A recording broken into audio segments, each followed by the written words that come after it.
Seja bem-vindo, seja bem-vinda ao nosso canal Coeficiente de Inteligência Política.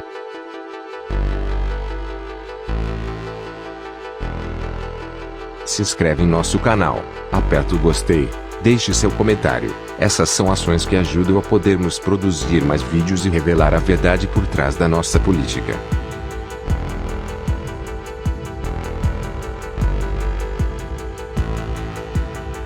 Brasil, terra de ninguém.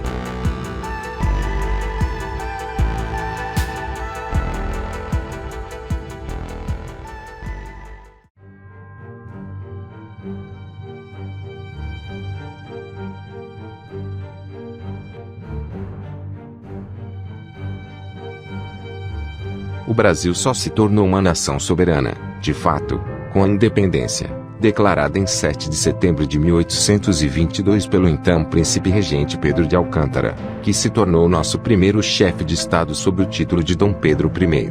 A partir de então, não faltaram ao nosso cenário político episódios de intensa turbulência.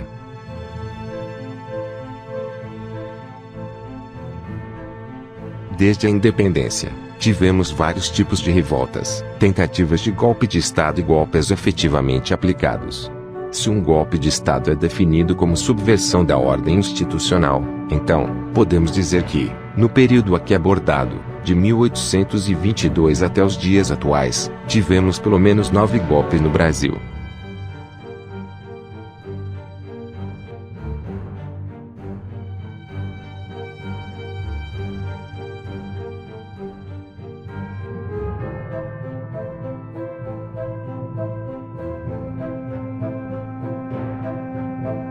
A Noite da Agonia, dissolução da Assembleia Constituinte de 1823. Pouco mais de um ano após a independência, o Brasil viveu o primeiro golpe, dado pelo próprio imperador Dom Pedro I contra a primeira Assembleia Geral Constituinte Brasileira.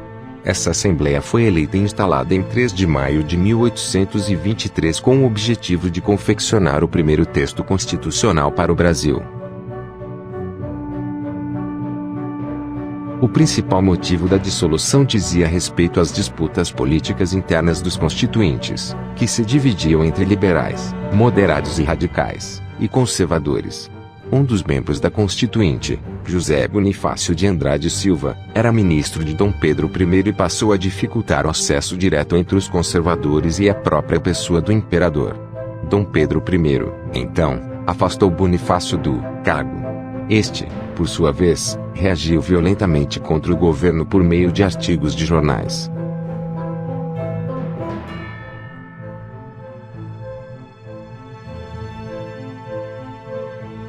Golpe da maioridade, 1840. O segundo golpe de Estado que tivemos foi o golpe da maioridade, que ocorreu no dia 23 de julho de 1840.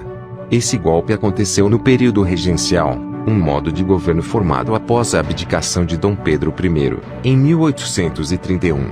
O herdeiro do trono, o futuro Dom Pedro II, era apenas uma criança de 6 anos de idade e, portanto, tinha de atingir a maioridade para poder governar. Assim como hoje, a maioridade naquela época era atingida aos 18 anos. Enquanto o imperador não tivesse essa idade, a chefia do país era confiada a regentes, que tinham o respaldo legal da Constituição Imperial de 1824 para exercer sua função. Essa mesma Constituição Imperial também determinava, em seu artigo 121, que o imperador só poderia assumir o poder aos 18 anos de idade. O período regencial, contudo, foi marcado por intensas complicações políticas. A disputa entre liberais e conservadores estava no auge. Nesse clima de tensão, um grupo de deputados e senadores, liderados por homens como José Martiniano de Alencar e Holanda Cavalcanti, organizaram um chamado Clube Maiorista com o objetivo de adiantar a posse de Pedro II, então com 15 anos.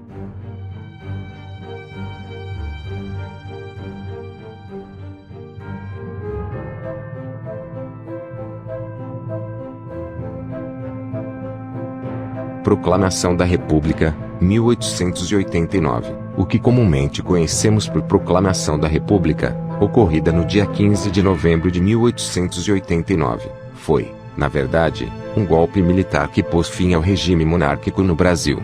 O movimento republicano no Brasil remontava à época colonial, mas se tornou realmente intenso na época do Segundo Reinado. Alguns líderes destacados desse movimento estavam ligados ao Exército Brasileiro, como era o caso do tenente-coronel Benjamin Constant. Para convencer Deodoro a proclamar a República, os conspiradores, como Benjamin Constant, valeram-se do argumento dos prejuízos que as decisões do então ministro de Pedro II, Visconde de Ouro Preto, acarretavam ao exército, que se encontrava em más condições à época. Além disso, disseram ao marechal que, em lugar de Ouro Preto, seria nomeado um antigo inimigo pessoal de Deodoro, Gaspar da Silveira Martins. Diante dessa situação, Deodoro reuniu algumas centenas de soldados e marchou sobre a cidade do Rio de Janeiro com o objetivo de derrubar o Ministério de Ouro Preto. Esse gesto, em 15 de novembro de 1889, pôs fim à monarquia no Brasil.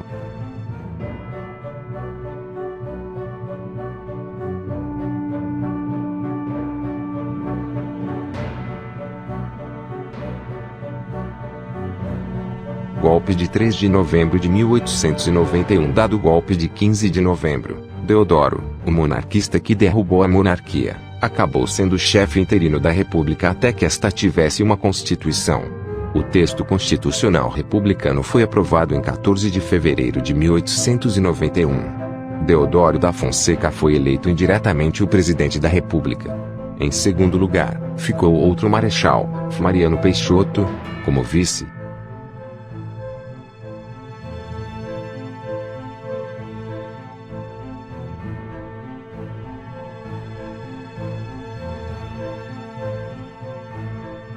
O curioso caso de Floriano Peixoto. 20 dias após o golpe de 3 de novembro, Deodoro da Fonseca renunciou ao cargo de presidente, diante da reação da Marinha Brasileira, que ameaçou bombardear a cidade do Rio de Janeiro caso o presidente continuasse no cargo.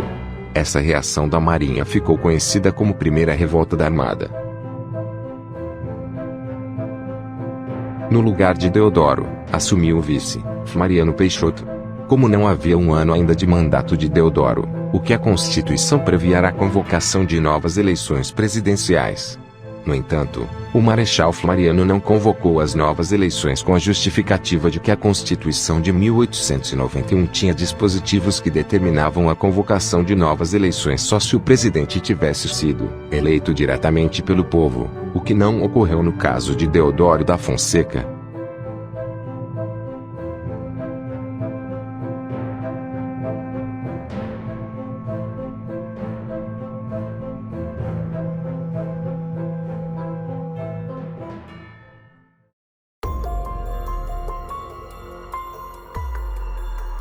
Revolução de 1930. A Revolução de 1930 foi um golpe de caráter civil-militar encabeçado por lideranças dos estados da Paraíba, Rio Grande do Sul e Minas Gerais, que juntas lutaram contra todo o restante do país.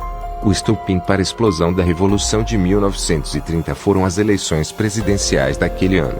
Assim como ocorria de praxe nos anos da República Velha, o resultado das eleições foi fraudado e o candidato da situação, Júlio Prestes, indicado como sucessor do então presidente Washington Luiz, foi eleito novo presidente.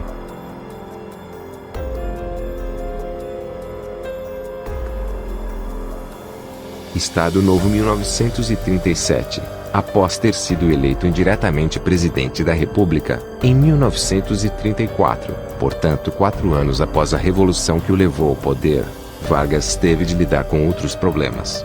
O principal deles foi a chamada Intentona Comunista, liderada por jovens oficiais do Exército associados à Ação Libertadora Nacional, órgão comunista criado por Luiz Carlos Prestes. A Intentona estourou em estados como o Rio Grande do Norte, o Rio de Janeiro e Pernambuco, mas logo foi dominada pelas forças do governo.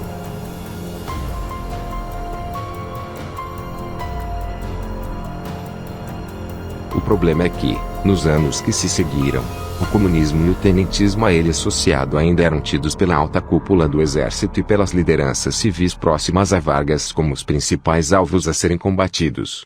Em 1937, foi descoberto um suposto plano de uma revolução comunista a ser executado no Brasil, o chamado Plano Cohen. Esse plano teria sido forjado pelo capitão Olímpio Mourão, Filho com o objetivo de provocar alarde na opinião pública e justificar um golpe de Estado e a formação do Estado Novo.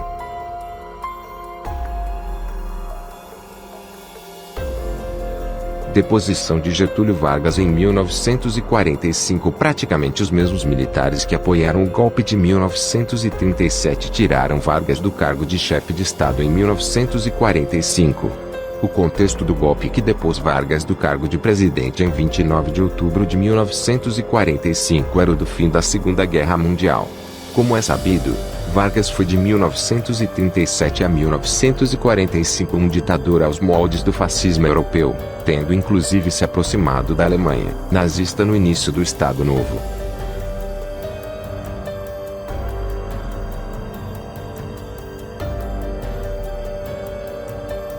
De março a 2 de abril de 1964. Os debates em torno do golpe de 1964 são bastante polêmicos, mas os fatos são os seguintes. João Goulart, nos anos de 1963 e 1964, apresentava uma postura polêmica ao incitar militares de patente baixa, como sargentos, a se insubordinarem contra a hierarquia militar. Isso ficou explícito em sua reunião com subtenentes e sargentos no Automóvel Clube, em 30 de março de 1964, considerada a gota d'água para o golpe.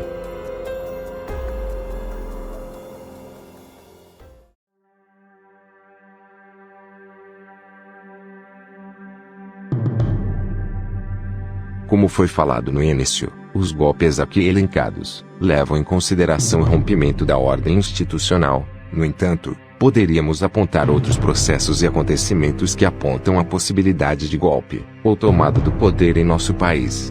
Mas aqui estamos para apontar o que acontece em nosso país, uma sucessão de acontecimentos que nos deixam sem uma direção efetiva da nação. O que nos dá a entender que existe uma guerra pelo poder, sendo que o povo, em nenhum desses momentos ou na atualidade, é levado em consideração. Apenas somos usados como marionetes, para manter o sistema financeiro que dá suporte a quem nos manipula.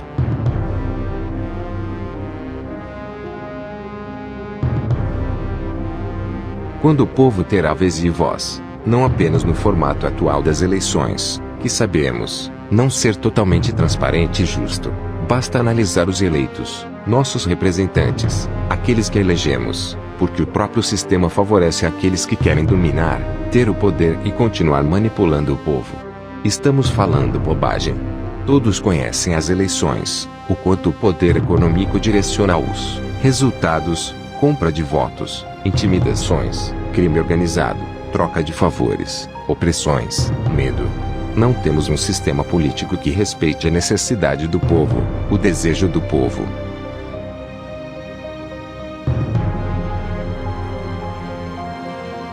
Se inscreve em nosso canal, aperta o gostei, deixe seu comentário. Essas são ações que ajudam a podermos produzir mais vídeos e revelar a verdade por trás da nossa política.